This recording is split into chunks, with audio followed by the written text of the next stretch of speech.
मुंबईमध्ये घर भाड्यानं मिळत नसल्यानं मराठी तरुणी आक्रमक झाली। गावाकडून आलेल्या बॅचलर्सला घर भाड्यानं मिळत नसल्यानं तरुणीने संताप व्यक्त केला। मुंबईमध्ये रेंट परवडत नसल्यानं आम्ही कुठे राहायचं असा संतप्त सवाल देखील तिने केला। मराठी लोकांनी नालासोपारा आणि मीरा रोड मध्येच राहायचं का असा सवाल देखील तिने केलेला आहे। मैं अभी फ्लैट देख रही हूँ लोखंडवाला अंधेरी में, तो मुझे बहुत जगह से रिजेक्शन मिल रहा है कि आप बैचलर हो, आपके पास फैमिली नहीं। कहाँ से लाए हम फैमिली? हम भी चाहते हैं हमारे साथ फैमिली रहे, लेकिन वो नहीं रह सकती बिकॉज मैं गांव से आई हूँ मुंबई। मुझे अपना स्ट्रगल खुद करना होगा, नहीं आ सकती फैमिली। एंड भाई ये कौन सा नियम है कि अगर आपका रेंट 50,000, चलो हम 50,000 भी रेंट मानते हैं क्योंकि वो ओनर ने बहुत मुश्किल से फ्लैट लिया होता है, तो 50,000 रेंट बनता है अंधेरी में। बट ये कौन सा नियम है कि 50,000 रेंट पे 50,000 ब्रोकरेज हमें देना होगा? तो मराठी लोग के नालासोपारा और मीरा रोड में ही रहेंगे क्या? भाई बहुत हर्ट हो रहा है ना। मतलब हम मराठी होके महाराष्ट्र में होके मुंबई में ही हमें घर नहीं मिल रहा। तर धीरज परदेशींच्या हत्येच्या निषेधार्थ अहिल्यानगरमध्ये आंदोलन केलं गेलं। मुख्यमंत्र्यांनी आंदोलकांशी संवाद साधून कारवाईचं आश्वासन दिलं। मुख्यमंत्र्यांच्या आश्वासनानंतर आंदोलन जे आहे ते मागे घेण्यात आले। दरम्यान 3 दिवसांपूर्वी अहिल्यानगरमध्ये पालिका कर्मचारी धीरज परदेशींवरती प्राणघातक हल्ला करण्यात आलेला होता। उपचारादरम्यान त्यांचा मृत्यू झालेला आहे।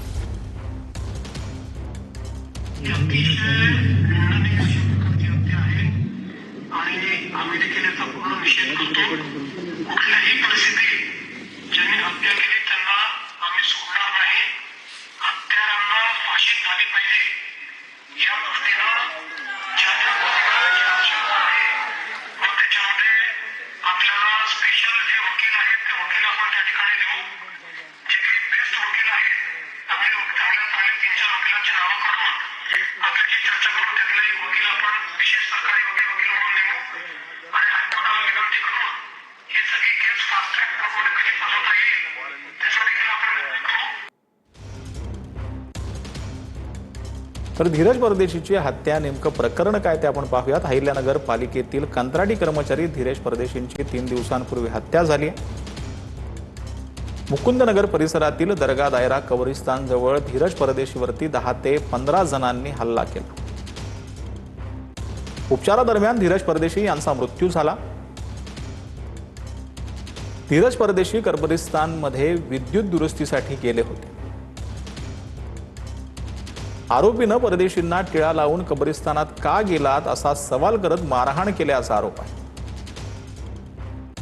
गुन्ह्यातील 5 आरोपींना अटक करण्यात आले। मुख्य सूत्रधाराला अजून अटक नाही असा गावकऱ्यांनी आरोप केलेला आहे। कोणीही कायदा हाताला घेऊ नये, कोणी कोणत्याही प्रेशरमध्ये तुम्ही जबरदस्त शॉप बंद करू नये।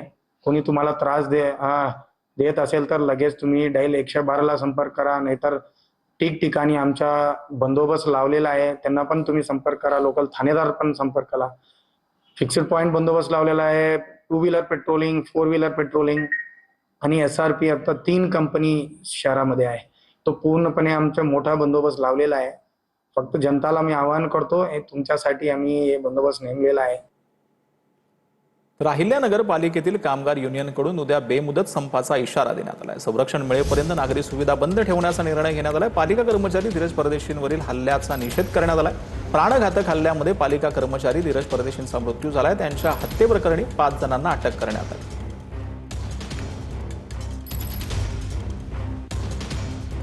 कोणीही कायदा हाताला घेऊ नये, कोणी कोणत्याही प्रेशरमध्ये तुम्ही जबरदस्त शॉप बंद करू नये।